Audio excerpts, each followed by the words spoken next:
By the mid-90s, creature features were all but a thing of the past. But a small wave of films like Mimic and The Relic and the film we're going to talk about today tried to revive the genre. Today, we talk about my favorite of the bunch, 1995's Species.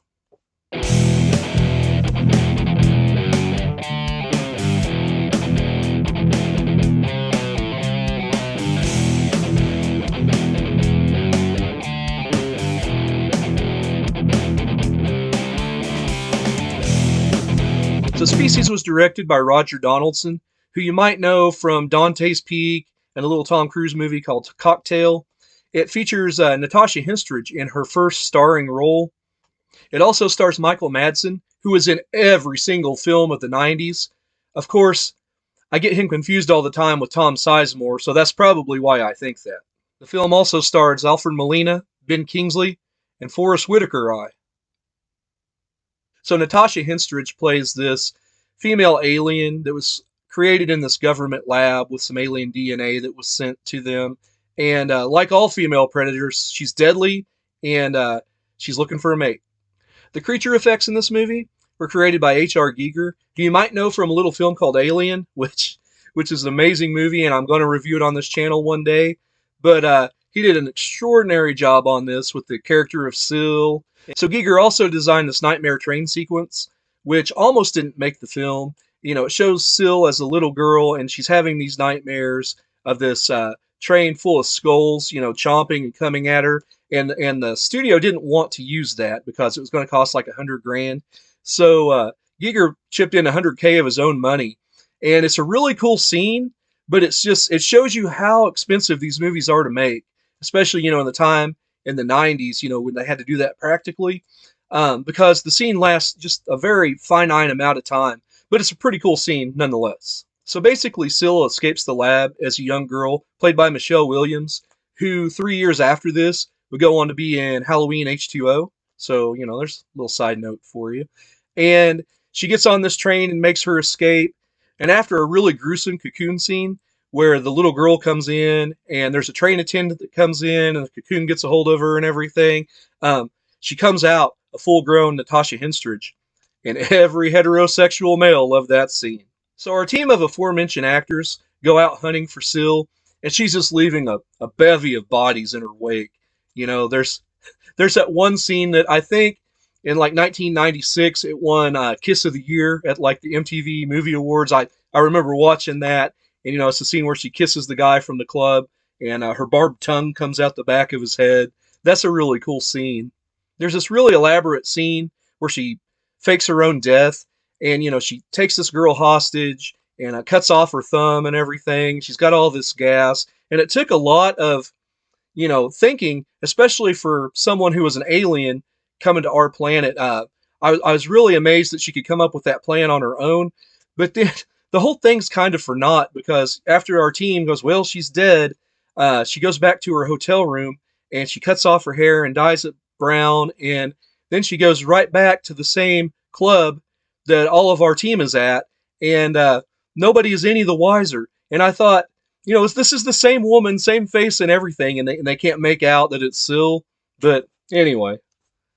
So after everybody leaves the club and goes back to the hotel, she goes and knocks on the door of Alfred Molina, of all people, and she gets it on with him, and he just doesn't know, or just simply doesn't care that this is Syl, and they get it on. And I have to tell you that earlier in the movie it's established that these creatures grow extremely fast. When they used the alien DNA and spliced it with ours, within a week it was an embryo like this size.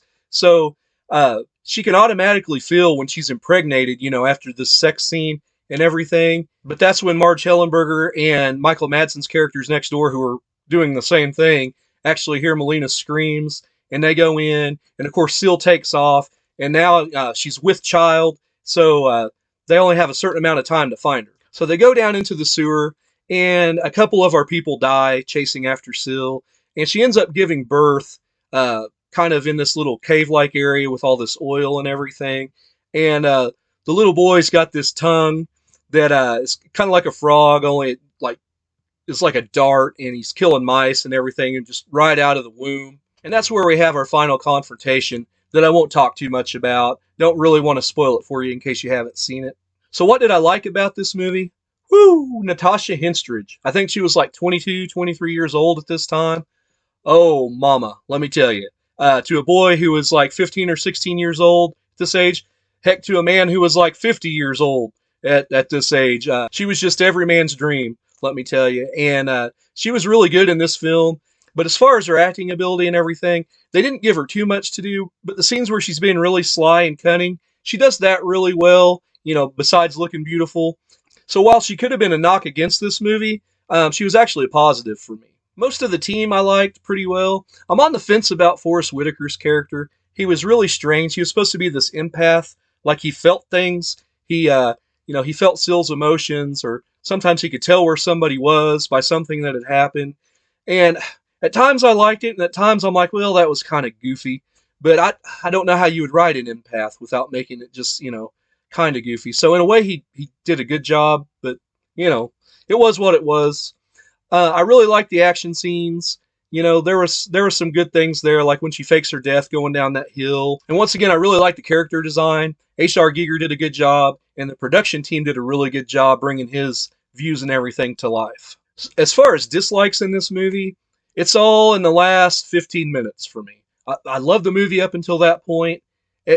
I don't hate it enough. It like takes the movie too far down for me. But when they get Sill kind of in that cave, down from the sewers, the CGI there is not so good. The whole scene with Michael Madsen's character, where she's got a hold, I think it's of Forrest Whitaker's character, Dan. Michael Madsen's got Dan, and he's trying to pull him up, and she's got his leg, and they're hanging over this pool of oil that's been set on fire and everything. And he reaches over him, and he says, "Let go, you MF," and I felt like they missed an opportunity there for a better one-liner. I'm like, I heard that, and I went, no, that fell flat to me. You need whoever's writing Schwarzenegger's one-liners there to really ramp it up, and that would have put an exclamation point on the movie. But I felt like they kind of dropped the ball with that one. And I didn't really have a problem with her kid, with the tongue and the mice. But the very last scene of the movie with the mouse, come on, guys, that's cringe. That's bad. And that takes the movie down like a half a point for me, just for that last scene. And there was a better way to do that. I hated it. I didn't like it. It's not kosher. And I'm not even Jewish. So I'm going to give Species a 7.25 as far as a rating goes. I was going to give it a 7. I think it's slightly better than a 7. I'd like to go 7.5, but like I said, that whole last sequence kind of brings the movie down for me. There's a few other dodgy things. The CGI is very mid-90s and looks very dated now, but you can't get onto it too bad for that. So I think a 7.25 is fair for this movie. And if you haven't seen it, go out and see it. If you got small kids, you might not watch it with them because there's a lot of topless scenes in this movie. But like I said, if you're a red-blooded heterosexual male, you're gonna like this one. So guys, as always, I'd like to thank you for watching. And if you haven't, please do me the pleasure and subscribe to the channel and everything. And give me a like, hit that notification bell. Before I was just kind of flying by the seat of my pants and reviewing whatever I wanted to. But here lately, I've been putting out polls on the community forum. So if you see those, be sure and vote. That's why I did this one right here, because it seemed like everybody wanted to see Species. So yeah, get out there and do that. And as always, it's been great talking to you guys. I'm Andrew, and I'll see you down the line.